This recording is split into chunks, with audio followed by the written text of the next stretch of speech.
Yeah, they're still wearing it. Good morning. Yeah, normally we call those champagne toast last call at 2:15 Eastern. Yeah, that's a record last call right there. That's pretty late. Fourth win of the season, 14th of your career. Now a 29-point lead over Alexander Rossi in the series championship. But kind of I think what stands out the most, fourth year in 5 that you've led the most laps and led more than 100 laps in all 4 of those races.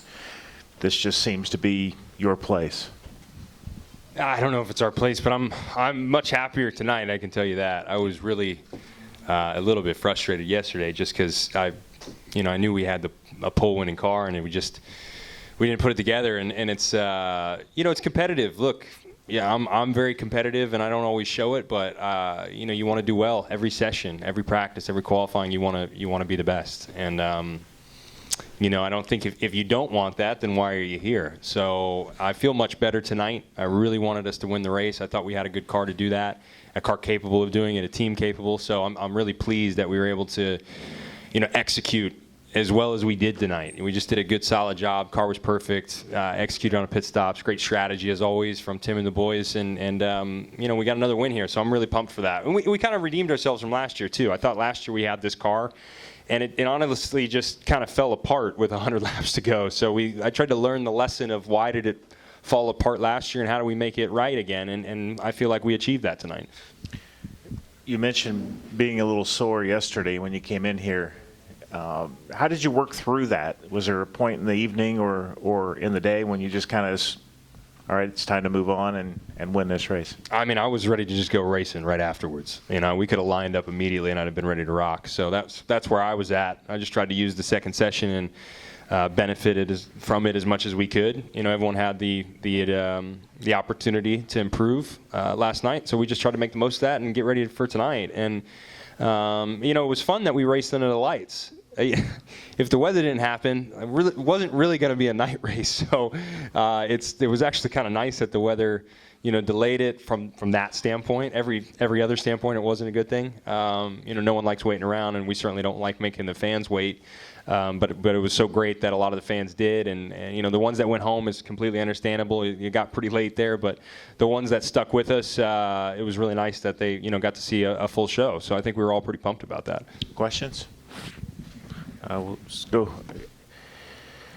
right here. Yes. I have 2 again.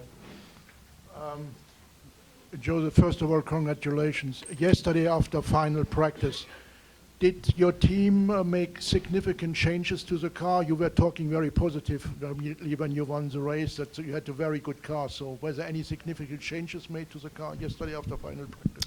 We tested a lot of things and we didn't make a lot of changes. I should say a lot of the changes we tested, none of them stuck. Okay.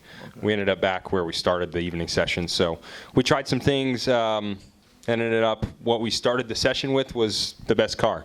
So we went back to that and stuck with it for the race, and it panned out okay. And with this dramatic weather and the big delay, did you feel any significant changes with the track conditions? Yeah, it was different. I think the grip was just higher overall. We had a little more downforce, a little more power from the engine. That's the biggest thing you notice with the track temp coming down and the ambient. The balance, I thought, got a little bit tougher as the night went on. It became more difficult to follow other cars as it cooled off through the evening, and you kind of noticed that with other people. You could kind of carve people up really well, for the first half of the race, and then it seemed like that last 100 laps just got more difficult. I think the grip was coming up, but then the balance went more loose, and the cars were just really, really, they were a handful to drive. I think people were getting loose off the corner. And so it just became harder to follow towards the end of the race, and I think we were still just a bit better than most people at just cutting through the pack, that's what matters here. You can be fast in clean air. I think there was a lot of fast cars in clean air, but it's about how you get through the pack. That's what this place is all about. Question in the far back left. Yeah, Joseph, first off, congratulations on the win. At Toronto, you lost a little bit of your points lead to Alex, and did that give you a greater sense of urgency heading into this weekend? No. It's just, we finished fourth. That's where we were. I mean, the way I always drive is, look, it's going to add up how it's going to add up at the end of the year, and you gotta maximize your weekends that you can. I don't think there's urgency right now. Look, there's a lot of people still in it. We just got to make the most of each weekend. If you got a winning car, we try and win. We got a fourth place car, try and finish fourth, and that's what we've been doing. And you're going to have those up and downs, but it's about who rides it out the most even, I think, and we'll see where we tally up at the end. Question on your right from Jim. Hey, Joseph. Just curious about that. Like you said yesterday, you were frustrated, angry. I was wondering if does any of that carry over to the next day, or is it just kind of all gone once you go to bed? No, I mean, it's all right. I don't normally like to be short and externally frustrated, but I was just frustrated. Sometimes it's just when you're feeling competitive, and you're always feeling competitive, but a lot of times you can hold it back if you're pissed off about something. It's just sometimes it pisses you off more than others, and you just want to go back out and redo it. And that's kind of where I was yesterday. But after an hour of being pissed about it, we just went to practice and we move on, and that's all there was to it. So I mean, you're going to get that. Look, we all want to kick each other's butts. That's what it's all about. Like I was saying, it's a competitive sport, and we all want to be the best, and that's what makes it fun. And I was fine after we got to practice too. Yeah, well, I guess I asked more in that redemption sense, like you said, from last year almost. I didn't know if there was something about trying to make it up a little bit from yesterday, knowing, hey, I should have probably started first in this race, but I'm going to go kick everybody's butts. Oh, no doubt. That's why I was ready to race immediately. I'm like, well, let's just go. I'm ready to go because we got the best car, I thought. Tried to still take the opportunity, obviously, of practice too to get better. But I mean, I felt ready to rock. I just wanted to make amends for, not getting the pole. And the pole's not the most important thing, but look, I kind of look at it like it's two races during the weekend. Qualifying is its own race, and the race itself is its own race. The race specifically is more important, but, you want to win both. And so that's where that competitive spirit was. But, I wanted to get it right tonight. That's when I really wanted to make it work. And I was just going to ask, how happy are you this was a night race, and, going into next year, are you hoping we won't have to count on Mother Nature to make it so? Yeah, I don't mind. I mean, I like day or night, but I think night's better just because it's always more exhilarating. I find, the more races we could have under the lights with IndyCars would be better. They look better. It's obviously cooler in the summertime. It's easier on the fans. It's easier on us. It's just, I think, a lot more fun. It really brings the atmosphere up and makes it exciting. And so, I'm all for night races. And, I would like to have it again at night, and hopefully weather is not the reason we're doing it. It's tough because I think it hadn't rained here in like 2 or 3 weeks, and then it rains like literally 20 minutes before the race is supposed to start. It's just crazy how these things work out. But fortunately we got it in. But it's always a bummer when it rains. This place is a little bit difficult because you get the weepers here. If we didn't have those, we probably could have started maybe an hour or two sooner. But look, we had to work with what we got. I think IndyCar did a great job getting us out there. It was really impressive to get the track. The track themselves at Iowa Speedway, they did an amazing job. And, again, thanks to the fans that stuck around. We understand the ones that had to go home. But the ones that were here, we hope they enjoyed the show. Question on your right in the back. Joseph, did you feel any urgency or – I mean, you had the race under control, and then all of a sudden at the end, after Scott Dixon got the new tires on, he came zipping up through the field. When you started to see him in your rearview mirror where you're going, this could get tricky.